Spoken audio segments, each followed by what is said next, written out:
Кочанските лозари денешниот ден го поминаа на своите лозови насади на кои во празнично расположение ги закријуваа лозијата под закрилата на заштитникот Свети Трифун и посакаа родна и берикетна година.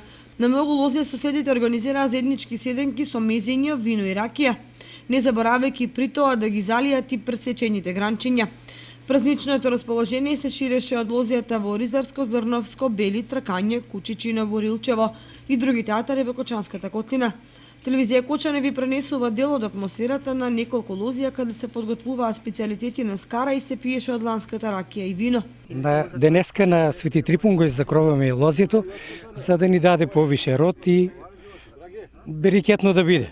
Годината 2016 беше многу убава и многу убаво грози имаме и добро вино и ракија. Ова од половин декар извадивме околу 1200 кг грози. Имаше, секојаш има богат род тамо дека се работи. А газдата на оваа лозија знае да го тоа направи со ќеф и затоа и приход има. И ракија и вино и да се работи како што е предвидено во инструкциите, посебено оваа година поради ниските температури има негде штета, меѓутоа незабележителна е таа на оваа подрачје до Оратија. Свети Трифун е празник на кој лозарите прават пресек на досегашниот развој, но и на перспективите во оваа значајна стопанска гранка.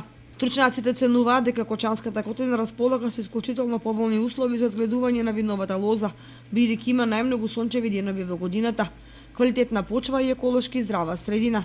Токму поради тоа, во последните години постојано се прошируваат површините застапени со винова лоза и тоа од најквалитетни сорти. Според последните податоци од подрачната единица за земјоделство, во Кочанскиот регион се засадени над 1000 хектари распоредени во подножјето на Стојговските планини и на Плачковица.